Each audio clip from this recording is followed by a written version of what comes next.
একদল প্রকাশ্য শরিয়াকে অস্বীকার করে, আরেক দল যখন আপনাদের কাছে ভোট চাইতে আসে আপনাদের কাছে এসে বলে শরিয়ার কথা, আর যখন ভারতের সাথে গোপনে মিটিং করে তখন বলে বাংলাদেশে শরিয়া প্রতিষ্ঠা করবে না।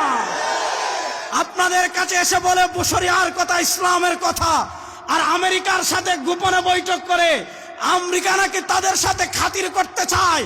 ওই পৃথিবীর সবচেয়ে মোস্ট ওয়ান্টেড টেররিস্ট আমেরিকা যাদের সাথে খাতির করতে চায়, বাংলাদেশের মানুষ তাদেরকেও ক্ষমতায় দেখতে চায় না। এই ইসলামের পক্ষের এক বাক্সের পক্ষে যাদেরকে দিয়ে ইসলামের পক্ষের বাক্সকে কলঙ্কিত করা হয়েছে তারা হলো এনসিপি। আপনারা জানেন এনসিপি বলেছে এই 10 দলীয় জোট এইটা কোনো আদর্শ ভিত্তিক জোট না। যেই জোট আদর্শের কথা বলতে পারে না ওই জোটকে বাংলাদেশের মানুষ লাল কার্ড দেখাবে। আমাদের নেতা বিশ্ব ইসলামী আন্দোলনের অন্যতম সিপাহসালার, বাংলাদেশের মাটি ও মানুষের আপসীন নেতা, বাংলাদেশের ইসলামী মূল্যবোধের অন্যতম পাহারাদার মুফতি সৈয়দ মোহাম্মদ রেজাউল করিম পীর সাহেব চরমনায় আমাদের সামনে উপস্থিত হয়েছেন। আজকে এখানে আমি বক্তৃতা করার জন্য আসি নাই। জাতীয় উলামা মাশায়েখ আইম্মা পরিষদের কেন্দ্রীয় যুগ্ম সাধারণ সম্পাদক আমার ভাই মুফতি ইসমাইল সিরাজির পক্ষে ভোট ভিক্ষা চাইতে আপনাদের কাছে এসেছি। আপনারা জানেন এই নারায়ণগঞ্জ ফতুল্লা, এখানে পাঞ্জাবি জুব্বা পরে রক্ত মাংসের বিএমপি যারা শরিয়া বিশ্বাস করে না তাদের নাম নিয়ে কেউ যদি ভোট চাইতে হয় আপনারা তাদেরকে ভোট দিবেন না। আর পীর সাহেব চরমনাই ইসলামের পক্ষে এক বাক্সের কথা বলেছিলেন।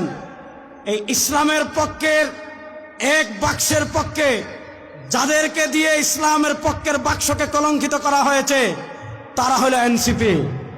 আপনারা জানেন এনসিপি বলেছে এই 10 দলীয় জোট এইটা কোনো আদর্শ ভিত্তিক জোট না। যেই জোট আদর্শের কথা বলতে পারে না ওই জোটকে বাংলাদেশের মানুষ লাল কার্ড দেখাবে। একদল প্রকাশ্য শরিয়াকে অস্বীকার করে, আরেক দল যখন আপনাদের কাছে ভোট চাইতে আসে আপনাদের কাছে এসে বলে শরিয়ার কথা, আর যখন ভারতের সাথে গোপনে মিটিং করে তখন বলে বাংলাদেশে শরিয়া প্রতিষ্ঠা করবে না। আপনাদের কাছে এসে বলে শরিয়ার কথা, ইসলামের কথা, আর আমেরিকার সাথে গোপনে বৈঠক করে আমেরিকা নাকি তাদের সাথে খাতির করতে চায়। ওই পৃথিবীর সবচেয়ে মোস্ট ওয়ান্টেড টেররিস্ট আমেরিকা যাদের সাথে খাতির করতে চায়, বাংলাদেশের মানুষ তাদেরকেও ক্ষমতায় দেখতে চায় না। বাকি আছে একটা প্রতীক, শান্তির প্রতীক, হাত পাখা। বাকি আছে একটা প্রতীক, শান্তির প্রতীক। আপনারা জানেন এই ফতুল্লা, এখানে বাংলাদেশের অর্থনীতির অন্যতম রেমিটেন্স গার্মেন্টসে ভরা। আমি আপনাদের সামনে আল্লাহর নামে কসম করে বলছি, আপনারা যদি মুফতি ইসমাইল সিরাজিকে ভোট দিয়ে সংসদে পাঠান আপনারা নির্বিঘ্নে গার্মেন্টস পরিচালনা করবেন। 1 টাকা কেউ যদি চাঁদার জন্য আপনাদের কাছে আসে আল্লাহর নামে কসম করে বলছি খাম্বার সাথে বেঁধে রাখবো। আল্লাহর নামে কসম করে বলছি কেউ আপনাদের কাছে 1 টাকাও চাঁদি লাভা করতে পারবে না। সুতরাং পীর সাহেব চরমনাই অনেকে আপনাদেরকে কৃষক কার্ড দিচ্ছে, শ্রমিক কার্ড দিচ্ছে, কেউ আপনাদের ভিকটিম কার্ড হচ্ছে, কেউ আপনাদেরকে ইনিয়ে বিনিয়ে নানা কথা বলছে। পীর সাহেবের কথায় কোনো যদি নাই, কোনো কিন্তু নাই, কোনো তবে নাই। আমাদের কথা ডাইরেক্ট। যদি হাত পাওয়া পাহাড়ের জায়গা আসে, যদি আপনারা মুফতি আমার ভাই মুফতি ইসমাইল সিরাজিকে আপনারা সংসদে পাঠান, মুফতি ইসমাইল সিরাজি প্রথম দিন সংসদে যাই বক্তব্য দিবে সেই বক্তব্যে ইসলামের পক্ষে, শরিয়ার পক্ষে, কোরআনের পক্ষে। ইসলামের প্রশ্নে মুফতি সিরাজি আপোষ করবে না, কোরআনের প্রশ্নে মুফতি ইসমাইল আপোষ করবে না। সুতরাং মুফতি ইসমাইলকে সংসদে পাঠানোর জন্য এই আগামী 10 তারিখ পর্যন্ত ঘাম ঝরানোর জন্য প্রস্তুত আছেন? 1 নম্বর, আপনারা যারা আছি আমাদের ভোট কোন প্রতীকে হবে? জোরে বলেন না। পীর সাহেব চরমনাই গিয়ে বলে আমাদের প্রতীক কোন প্রতীক, আমাদের ভোট কোন প্রতীকে হবে? শুধু আমাদের ভোট না, আমাদের প্রত্যেকের ঘরে মা আছেন না নাই, বোন আছেন না নাই, চাচা আছেন না নাই, চাচি আছেন না নাই, ভাবি আছে না নাই। আমাদের সবার ভোট আমরা কোন প্রতীকে আনবো? এরপর আরেকটা কথা বলে শুনেন, আমাদের প্রত্যেকের যাদের মা আছেন, বোন আছেন, ভাবি আছেন, তাদেরকে বলবেন যে আমাদের কিছু সীমাবদ্ধ আছে। আমরা অনেক জায়গায় প্রকাশ্যে অনেক মহিলা যারা বেগানা, শুনেন, পিশাব চরমোনাই থেকে আমরা এই রাজনীতি শিখেছি। আমাদের জীবন যাবে, ইসলামের কোনো বিধানে আমরা কখনো আপোষ করব না। আমরা রাষ্ট্রে ইসলাম প্রতিষ্ঠার কথা বলবো, আবার পর্দার বিধান লঙ্ঘন করব। রাষ্ট্রে ইসলামী ইসলাম প্রতিষ্ঠার কথা বলবো, শরিয়ার সুস্পষ্ট বিধানের উপর জবাই করব। ওই মুনাফিকের রাজনীতি বাংলাদেশে অনেকে করতে পারে। পিশাব চরমোনাই আগেও করেনি, এখনো করতে না, সামনে করবে না।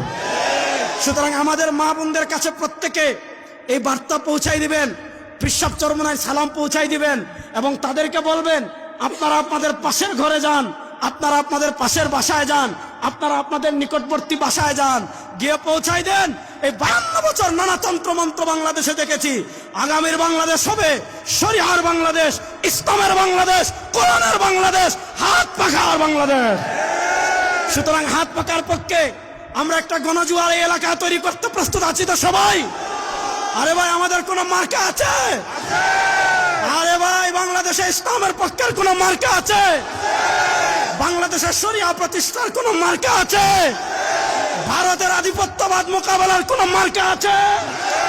ইসমাইল সিরাজের কোন মার্কা আছে? আমার ভাইয়ের কোন মার্কা আছে? পিশাব চরমোনাইর কোন মার্কা আছে? সেই মার্কা সবাই বলেন এবার যাবে সারা বাংলায়।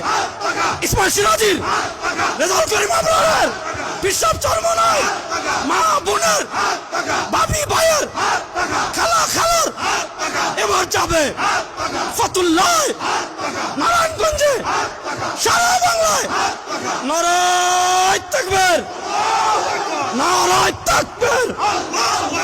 দিল্লি না ঢাকা, দিল্লি না ঢাকা, গোলামি না আজাদি, ক্ষমতা না জনতা। নারায়ে তাকবীর। আজকে এখানে আমি আসছি, আগামী 12 তারিখ রাত্রে আবার আসবো ইনশাআল্লাহ। আগামী 12 তারিখ আসবো ইসমাইল সিরাজির বিজয় মিছিলে ইনশাআল্লাহ। ইসমাইল সিরাজিকে সংসদে পাঠানোর জন্য প্রস্তুত আছেন তো? পিশাব চরমোনাই জিন্দাবাদ, ইসলামী আন্দোলন বাংলাদেশ।